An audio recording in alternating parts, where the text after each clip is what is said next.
Dia bukan Bapa yang cari-cari kesalahan kita. Dia bukan Bapa yang suka mengingat-ingatkan kesalahan kita. Tapi Dia Bapa yang selalu membuat kita untuk hidup di dalam jalan-jalan kebenarannya.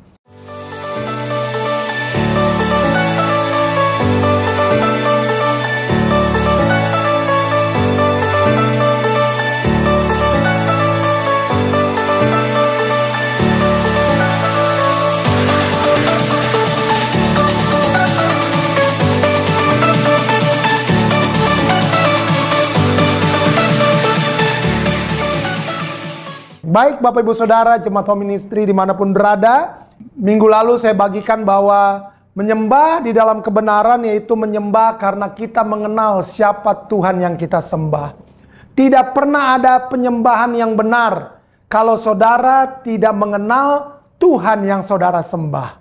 Ketika saudara menyembah tanpa pengenalan, maka saya mau katakan saudara sedang menyembah di dalam agamawi saja. Tapi menyembah di dalam kebenaran itu berbeda dengan menyembah secara agamawi, Bapak Ibu Saudara. Saya ini berasal dari keturunan Ambon Manado. Papa saya Ambon, ada keturunan Ambon, mama saya Manado. Ya saudara paham, kalau saudara saya sebutkan dua suku itu, saudara paham bahwa kami keturunan mayoritas Kristen. Artinya dari kecil saya sudah masuk gereja, sudah menyanyi, sering mendengarkan firman Tuhan, tapi yang saya lakukan selama ini hanya menjalankan agamawi saya saja, kegiatan agama saya saja. Sampai pada akhirnya di tahun 1998, yaitu awal tahun bulan Januari 1998, oleh anugerah Tuhan, saya mendapat pengalaman, mengalami perjumpaan dengan Tuhan di dalam kasih karunia Tuhan. Dan sampai dengan hari ini, Tuhan terus memperkenalkan pribadinya kepada saya. Di mana sebelumnya saya hanya melakukan kegiatan agama saya saja. Termasuk ketika saya masuk ke ibadah ke gereja, saya menyanyi karena memang saya suka menyanyi. Orang Ambon, keturunan Ambon itu mayoritas suka menyanyi dan suaranya bagus-bagus. Tapi mulai tahun 98, saya mulai menyanyi, saya mulai menyembah Tuhan dengan kebenaran-kebenaran yang Tuhan bukakan dalam kehidupan saya. Dan makin hari sampai dengan sekarang, Tuhan masih terus membukakan pengenalan siapa Dia, siapa Tuhan yang saya sembah kepada saya. Saya mulai menyembah, saya mulai melakukan penyembahan karena pengenalan akan Tuhan Yesus, akan pengenalan kepada Bapa di sorga yang namanya Yahweh itu. Di mana Roh Kudus yang ada dalam saya mengajarkan kebenaran melalui cara apapun. Entah itu sharing dengan Pastor Doni, sharing dengan Pastor Raymond, dengan cara apapun. Dia ajarkan kebenaran demi kebenaran. Ketika saya sedang menyembah Tuhan dalam roh dan kebenaran, Tuhan ajarkan kebenaran-kebenaran itu kepada saya. Dan saya tidak lagi menyembah secara agamawi, tetapi saya menyembah dengan kemerdekaan yang Roh Kudus telah berikan kepada saya. Karena buat saya, menyembah secara agamawi itu berlawanan dengan menyembah di dalam roh dan kebenaran. Kita buka sama-sama dulu ayatnya. Yohanes 4 ayat 23. Tetapi saatnya akan datang dan sudah tiba sekarang bahwa penyembah-penyembah benar akan menyembah Bapa dalam roh dan kebenaran. Sebab Bapa menghendaki penyembah-penyembah yang demikian. Bapa menghendaki penyembah-penyembah yang menyembah Dia di dalam roh dan kebenaran. Nah, lawan daripada menyembah dalam kebenaran adalah menyembah di dalam agama, Bapak Ibu Saudara. Kenapa? Karena kata agama yang dalam bahasa Inggrisnya memakai kata religi. Religi itu berasal dari kata to bind, yang artinya ikatan, belenggu. Karena agama ada, agama dibuat dengan tujuan supaya manusia dapat menghampiri Tuhan dengan cara-cara, dengan aturan-aturan yang ada. Termasuk agama Kristen. Tapi saya mau kasih tahu kebenarannya. Kekristenan seharusnya bukan cuma sekedar agama. Kekristenan seharusnya pengenalan kita akan Tuhan Yesus Kristus yang kita sembah. Itu kekristenan yang sebenarnya. Itulah kekristenan yang sejati. Bukan hanya agama yang dilakukan.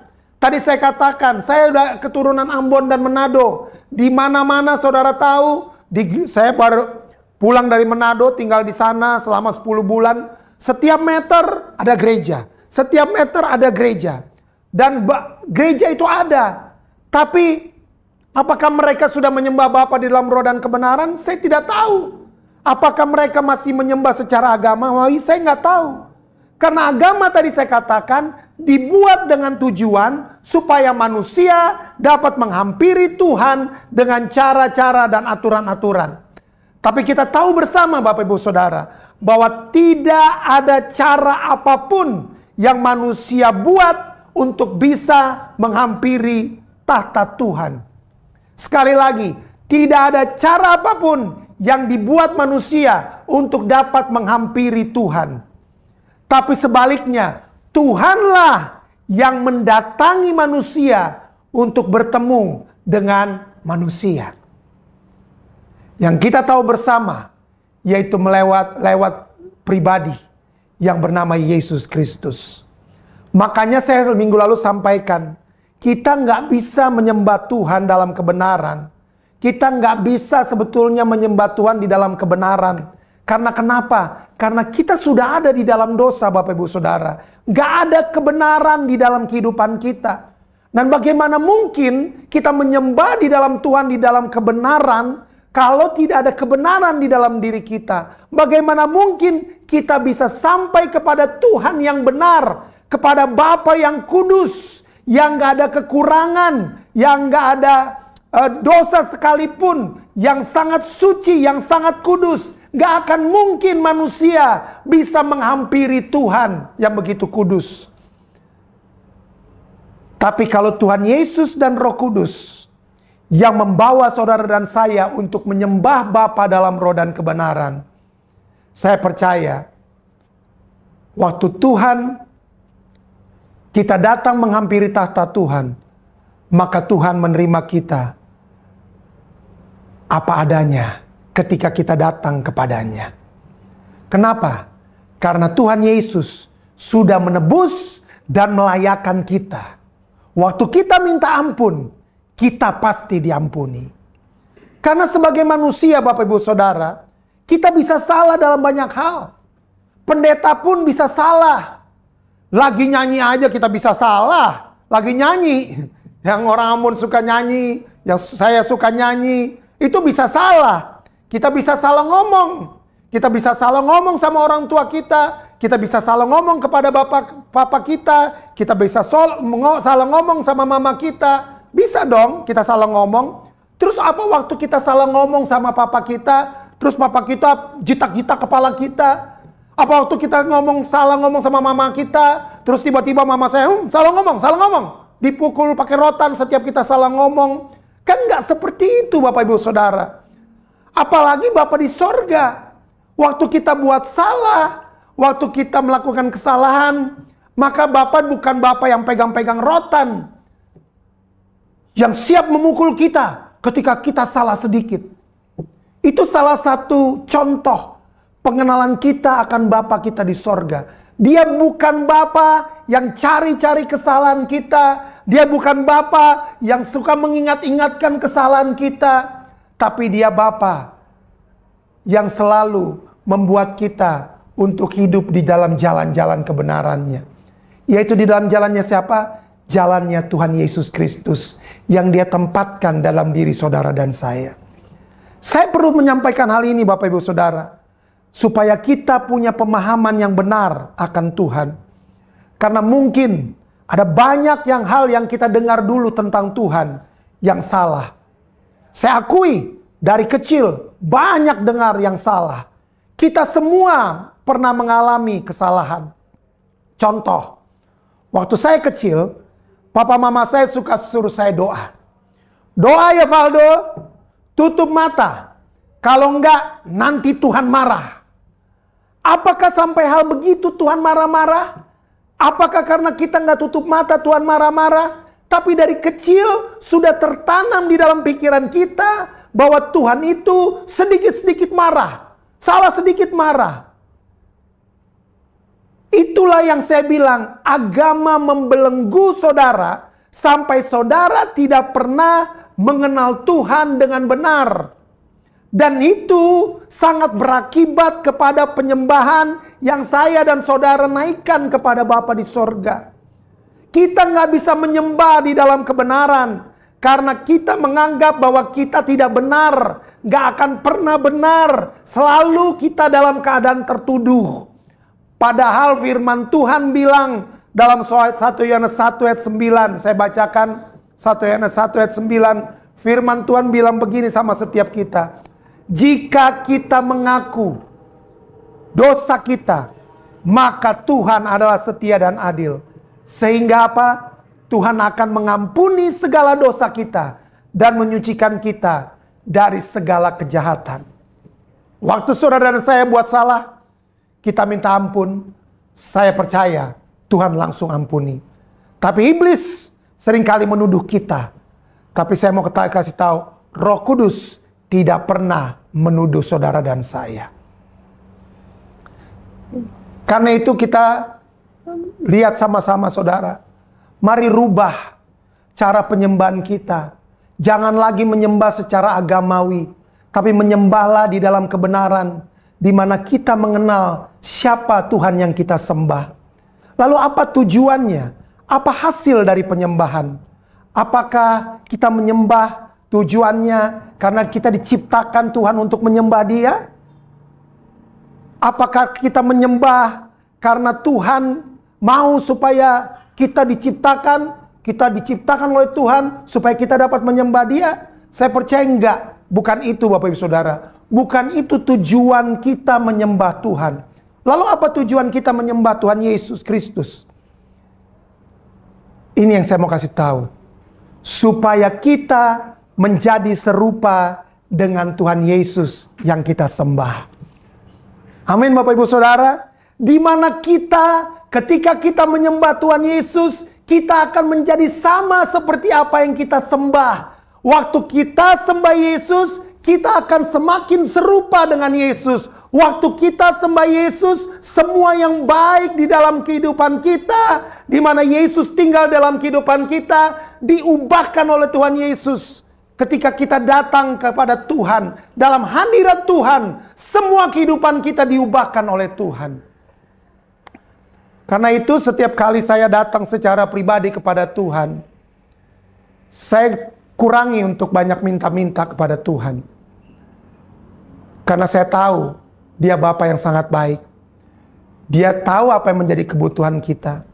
Tapi seringkali yang saya minta ketika saya datang menyembah Tuhan, berdoa kepada Tuhan, yang saya minta adalah Tuhan, jadikan saya semakin serupa dengan Engkau.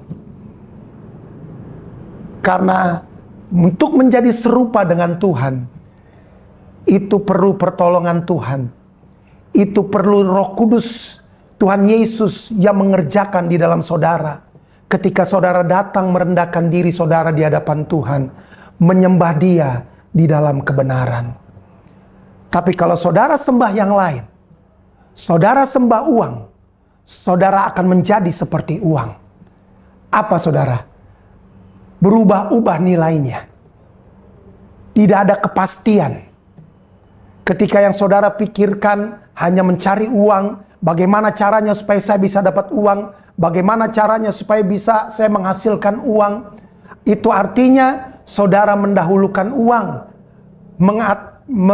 menempatkan uang pada posisi yang utama daripada Tuhan. Tapi saya percaya bahwa setiap kita, jemaat home ministry, adalah orang-orang yang mau menyembah Tuhan di dalam roh dan kebenaran. Sembahlah Tuhan dengan secara benar Bapak Ibu Saudara. Waktu kita sembah Yesus, tadi saya katakan, kita semakin serupa dengan Tuhan Yesus Kristus. Kita semakin memahami nilai kita yang tinggi. Kita percaya bahwa nilai kita tidak akan turun naik seperti nilai mata uang. Karena kita sangat berharga di hadapan Tuhan. Kita telah menjadi pribadi yang dikenan oleh karena Tuhan Yesus.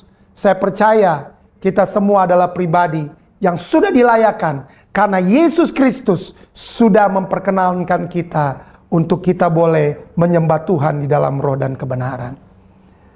Jadi menyembah Tuhan di dalam konsep perjanjian baru adalah menyembah Tuhan dengan mengenal siapa Tuhan yang kita sembah. Bukan menyembah Tuhan secara agamawi saja. Saya mau kasih tahu bahwa di Alkitab ada 3 orang yang disebut orang-orang yang berkenan di hadapan Tuhan. Di perjanjian baru ada satu pribadi yang namanya Yesus Kristus Tuhan kita. Dan di perjanjian lama ada 2 orang. Di perjanjian lama orang yang disebut berkenan di hadapan Tuhan. Yang pertama adalah Henokh. Saudara sudah pernah dengar tentang Henokh di perjanjian lama? Saya percaya saudara sudah pernah dengar kisah tentang Henokh. Tapi waktu saudara baca tentang Henokh, tidak ada ditulis di situ prestasi apa yang Henokh lakukan. Nggak ada. Apa yang Henokh buat tidak ditulis dalam Alkitab. Cuma Alkitab menulis bahwa Henokh walk with God. Henokh berjalan bersama dengan Tuhan. Cuma itu saja. Dan Henokh berjalan bersama dengan Tuhan. Dia dapat sertifikat orang yang berkenan kepada Tuhan. Nggak dijelaskan di dalam Alkitab apa yang dia perbuat, apa yang dia lakukan, apa yang dia sudah lakukan, Henokh lakukan. Nggak ada. Cuma ditulis bahwa dia berjalan. Dia artinya punya pengenalan akan Tuhan. Karena dia berjalan dengan Tuhan. Dia membangun hubungan dengan Tuhan. Sehingga akibatnya dia mendapat predikat orang yang berkenan di hadapan Tuhan. Yang Henokh lakukan itu yang saya sebut dengan namanya relationship. Henokh melakukan relationship dengan Tuhan. Henokh tidak melakukan pelayanan karena tidak ditulis. Padahal Henokh itu adalah turunan ke-7 daripada Adam. Tapi yang pertama di perjanjian lama adalah Henokh. Henokh Alkitab katakan orang yang berkenan kepada Tuhan. Orang yang kedua, nah ini yang saya mau bahas. Daud. Daud juga dapat sertifikat orang yang berkenan kepada Tuhan. Padahal siapa Daud sebelum menjadi raja? Dia bukan pribadi yang terhiraukan oleh kakak-kakaknya. Terlupakan sama bapaknya sendiri. Waktu Nabi Samuel datang, Daud nggak dianggap oleh saudaranya. Dilupakan oleh ayahnya. Dia cuma seorang gembala. Daud cuma mengembalakan 2-3 ekor domba. Beda dengan kakak-kakak Daud yang adalah tentara. Daud cuma menjadi gembala. Daud mengembalakan 3 ekor domba. Kalau ada singa, kalau ada macan, ada binatang buas yang mencoba untuk mengambil 2-3 ekor domba yang dia gembalakan, dia katakan bahwa dia lawan itu singa. Dia lawan itu macan yang mau memakan domba-dombanya. Padahal domba-dombanya cuma 2-3 ekor. Di sini kita melihat bahwa Daud adalah orang yang mendahulukan tanggung jawab di atas segala-galanya. Walaupun dipercayakan hanya 2-3 ekor kambing domba, tapi dia bertanggung jawab. Dia lawan semua binatang-binatang buas yang akan memangsa 2-3 ekor kambing domba yang digembalakannya. Daud menjadi pribadi yang luar biasa. Padahal Daud, tadi saya katakan, tidak pernah diakui bahkan di keluarganya sendiri. Tapi Daud punya prinsip, tanggung jawab itu lebih daripada sekedar promosi. Dan kita sering baca, Daud sering melakukan pelanggaran kepada Tuhan.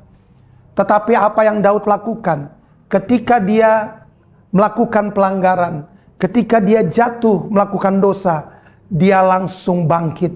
Sesering dia jatuh, sesering itulah dia langsung bangkit. Padahal pada waktu zaman perjanjian lama, ketika seseorang berbuat dosa, itu bisa langsung mati. Tapi tidak dialami oleh Daud. Daud ketika dia buat salah, dia menyesali, dia mengakui semua di hadapan Tuhan. Bahkan dia berkata, Tuhan, kemana aku dapat menjauhi roh-Mu? Waktu dia berbuat dosa, dia bilang, Tuhan jangan ambil roh-Mu daripada hidupku. Aku tidak bisa jauh daripada roh-Mu Tuhan. Daud bisa merebut hati daripada Tuhan. Hatinya Daud itu sangat dekat dengan hatinya Tuhan. Tuhan mau marah pada waktu sama Daud. Karena Daud buat salah. Tuhan gak jadi marah Bapak Ibu Saudara. Karena kenapa? Karena Daud mengenal siapa Tuhan. Karena dikatakan hati Daud, detak jantung Daud seirama dengan detak jantungnya Tuhan. Seirama dengan hatinya Tuhan. Sampai akhirnya kita tahu bersama, Yesus pun lahir dari keturunannya Daud. Yesus gak malu disebut dengan Kristus anak Daud. Padahal tadi saya katakan, Daud adalah orang yang seringkali melakukan pelanggaran, melakukan dosa. Tapi pada waktu Daud menjadi raja, Daud bangun Tabernacle of David. Padahal pada waktu itu Tuhan yang menyuruh Musa membangun tabernakel pada zamannya Musa. Tuhan suruh bangun lengkap dengan perinciannya. Daud nggak disuruh sama Tuhan bangun itu. Tapi Daud membangun apa yang Tuhan tidak suruh. Beberapa pakar teologi bertanya, kenapa Daud tidak dibunuh Tuhan karena hal tersebut? Karena itu sepertinya Daud kurang ajar sama Tuhan. Jadi perdebatan sampai sekarang. Tapi saya percaya bahwa hal yang dia lakukan tersebut keluar dari isi hatinya dia. Dia tahu, dia bawa tabut Tuhan itu dalam tenda sederhana yang dia buat. Saudara bisa baca di 2 Samuel 6 ayat 17. Dikatakan bahwa tabut Tuhan itu dibawa masuk oleh Daud. Lalu diletakkan di tempatnya. Di dalam kemah yang dibentangkan Daud untuk itu. Kemudian apa yang dibilang? Daud mempersembahkan korban bakaran dan korban keselamatan di hadapan Tuhan. Setelah tabut Tuhan pada waktu itu dipindahkan dari rumah Obed-Edom ke kotanya Daud. Saudara bisa baca itu di 2 Samuel 16 ayat 12. Jadi waktu Daud menjadi raja, dia buat 44.000 penyanyi yang dilatih, yang disebut sebagai ahli seni. Sehingga penyembahan terjadi pada waktu itu siang dan malam di hadapan Tuhan. Bangsa Israel adalah bangsa yang kecil. Bangsa yang sangat kecil dibandingkan dengan bangsa-bangsa yang lain yang ada di sekitar bangsa Israel. Bangsa Israel sangat kecil dibandingkan dengan bangsa-bangsa lain yang lebih besar. Tapi Daud ingin supaya bangsa-bangsa lain itu melihat bahwa ada Tuhan di tengah-tengah bangsa yang sangat kecil. Ada Tuhan di tengah bangsa-bangsa Israel. Di tengah-tengah bangsa Israel. Inilah yang menjadi tujuan daripada Daud. Daud melakukan itu semua supaya bangsa-bangsa boleh melihat bahwa Tuhan yang disembah oleh orang Israel adalah Tuhan yang hidup. Tuhan yang dahsyat dan luar biasa. Daud bangun penyembahan dan doa. Selama 33 tahun jadi raja atas Israel. Dan Israel berubah menjadi bangsa yang dipimpin oleh penyembahan pada waktu itu. Bukan oleh kekuatan politik atau yang lain. Daud robah dengan melanggar seluruh aturan keimamatan. Seharusnya secara aturan Daud sudah mati. Korban penghapusan dosa oleh binatang diganti oleh sacrifice of praise. Penyembahan, pujian kepada Tuhan. Daud kenal siapa Tuhannya. Daud tahu isi hati Tuhannya. Daud tahu kerinduan Tuhan pada waktu itu. Lebih daripada aturan-aturan yang Daud ketahui. Jadi Bapak Ibu Saudara, Daud adalah orang yang hidup di perjanjian lama. Tapi hidup dengan pewahyuan perjanjian baru. Ini hal yang luar biasa. 1 Petrus 2 ayat 9 bilang begini. Tetapi kamulah bangsa yang terpilih, imamat yang rajani, bangsa yang kudus, umat kepunyaan Tuhan sendiri. Supaya kamu memberitakan perbuatan-perbuatan yang besar dari Dia, yang telah memanggil kamu keluar dari kegelapan kepada terangnya yang ajaib. Itu yang Daud lakukan. Karena dia menyembah Tuhan. Ketika dia menyembah Tuhan, dia membawa semua tabut Tuhan dia bawa. Tadi saya katakan dia siapkan semua 44.000 penyanyi, ahli daripada seni pada waktu itu. Dia bawa semua selama 33 tahun di dalam kerajaannya. Sehingga akhirnya bangsa-bangsa di sekitarnya mengenal Tuhan yang disembah oleh Daud dan bangsa Israel. Dan ini yang sebenarnya Tuhan rindukan, yang Tuhan tunggu dari saudara dan saya, dari kita semua. Jangan lagi hidupmu dibelenggu oleh aturan-aturan agamawi. Kenal Tuhan yang kita sembah lebih dalam lagi. Kenal isi hatinya, kenal cara berpikirnya, kenal kerinduannya bagi dirimu dan diriku, saudara. Aturan-aturan agama tidak membawa saudara semakin mengenal Tuhan. Aturan-aturan yang dibuat agama tidak membuat saudara semakin mengenal Bapa di sorga. Tapi waktu saudara menyembah Tuhan dalam kebenarannya, saudara akan punya kemerdekaan untuk melakukan. Saudara akan tahu apa yang menjadi kehendaknya Tuhan, apa yang menjadi kehendak hati Tuhan buat saudara dan saya. Sehingga akhirnya di perjanjian baru, ini yang firman Tuhan katakan. Kisah Para Rasul 15 ayat 16 sampai 17 dikatakan begini. Kisah Para Rasul 15 ayat 16 sampai 17. Kemudian aku akan kembali dan membangunkan kembali pondok Daud yang telah roboh, dan reruntuhannya akan kubangun kembali dan akan kuteguhkan. Ini yang Tuhan akan kerjakan, yang Tuhan sedang kerjakan. Supaya apa ya 17? Supaya semua orang lain mencari Tuhan, dan segala bangsa yang tidak mengenal Elohim yang kusebut milikku. Demikianlah firman Tuhan yang melakukan semuanya ini. Tuhan sedang menunggu gerejanya. Tuhan sedang menunggu saudara dan saya siap untuk menjadi suatu tabut perjanjian di tengah-tengah gejolak masa yang sukar seperti ini. Tadi saya dengan Pastor Doni katakan bahwa dunia ini sudah semakin sukar. Memang firman Tuhan katakan seperti begitu. Bahwa dunia yang kita tinggali ini adalah dunia akan terus mengalami masuk dalam gejolak-gejolak. Tapi berita baiknya, gereja Tuhan akan menjadi sebuah kesaksian, akan menjadi sebuah tabut perjanjian untuk dunia yang sedang mengalami gejolak ini. Jadi gereja yang profetik bukan gereja yang mengatakan ini demikianlah firman Tuhan. Orang yang bergerak dalam profetik bukanlah orang yang berdiri lalu bernubuat, bukan seperti itu. Tapi orang yang melakukan profetik ialah orang yang tahu waktu Tuhan bergerak, dia ada di sana. Orang yang tahu timingnya Tuhan, kapan Tuhan akan bergerak. Ketika Tuhan bergerak, orang itu ada di sana.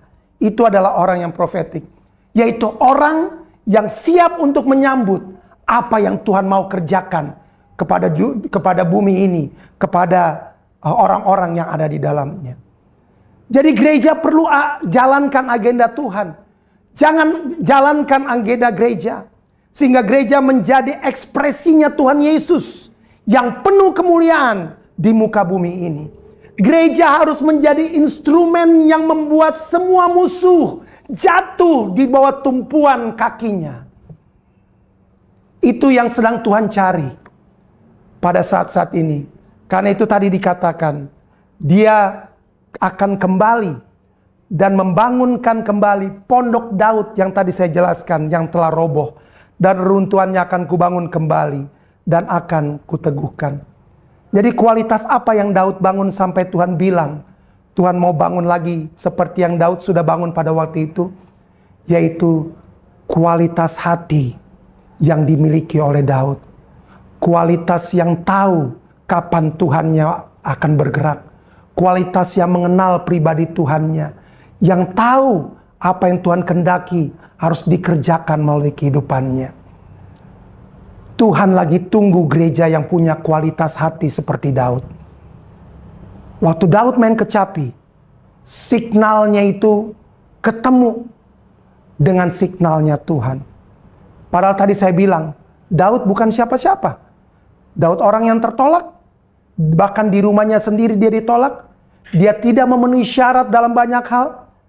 Bahkan Daud pernah menulis begini dalam Mazmur. Sekalipun ayah ibuku meninggalkan aku.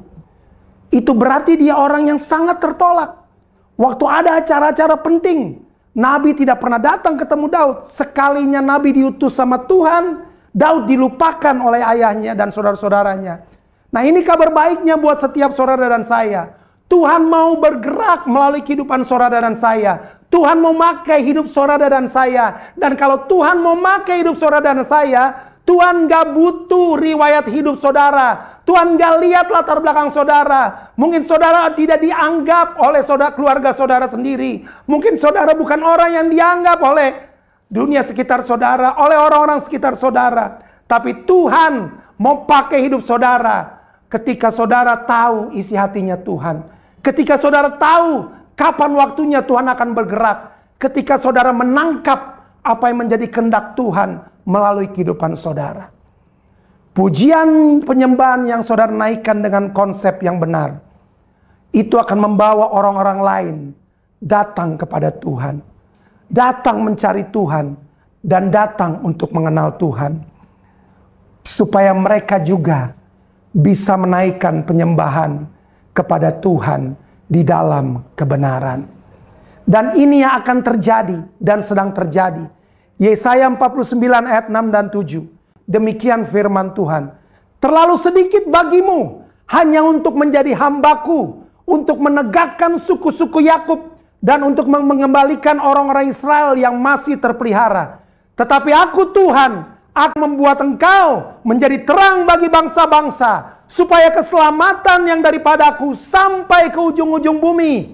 Ayat 7. Beginilah firman Yahweh, penebus Israel, Tuhan yang Maha Kudus, kepada dia yang dihinakan orang, kepada dia yang tidak dianggap oleh keluarganya, kepada dia yang tidak pernah dilihat oleh orang-orang sekitarnya, tidak dianggap, kepada dia yang dijijikan bangsa-bangsa, kepada hamba penguasa-penguasa. Demikian firman Tuhan yang Tuhan katakan, raja-raja akan melihat perbuatan Tuhan, akan lalu membangkit, memberi hormat, dan pembesar-pembesar akan sujud menyembah. Oleh karena Tuhan yang setia, oleh karena yang Maha Kudus, Elohim Israel, yang sudah memilih saudara dan saya. Kalau saudara percaya, berikan kemuliaan bagi Tuhan Yesus Kristus. Ini rencana yang akan Tuhan kerjakan bersama dengan kita anak-anaknya. Di mana tadi katakan, raja-raja akan melihat perbuatan Tuhan, lalu bangkit memberi hormat, dan pembesar-pembesar akan apa? Sujud menyembah. Ini akan terjadi dalam hidup saudara dan saya ketika kita menyembah di dalam kebenaran, bukan menyembah di dalam roh agamawi. Kenapa raja-raja dan pembesar-pembesar akan sujud menyembah Tuhan? Karena kita anak Bapa di sorga, raja di atas segala raja, yang sudah memilih saudara dan saya untuk menyatakan kuasa Tuhan Bapa kita. Karena itu, saya singgung sedikit. Home Ministry meyakini bahwa kita sudah selamat oleh anugerah Tuhan. Yang kita kejar bukan lagi sorga. Pastor Raymond pernah bagikan hal ini. Kita bukan lagi mengejar sorga. Tapi yang kita kejar adalah keserupaan dengan pribadi Tuhan Yesus. Yang telah hilang sejak manusia berbuat dosa. Karena waktu kita menerima Tuhan Yesus Kristus sebagai Tuhan dan Raja, status kita semua, status saudara, status saya, status Pastor Doni, Pastor Raymond, itu dulunya adalah budak dosa, hamba dari keinginan sendiri. Kita hanya melakukan apa yang menjadi keinginan kita, bukan keinginan Tuhan. Tapi ketika kita diselamatkan oleh Tuhan Yesus, kita berubah jadi hambanya Tuhan.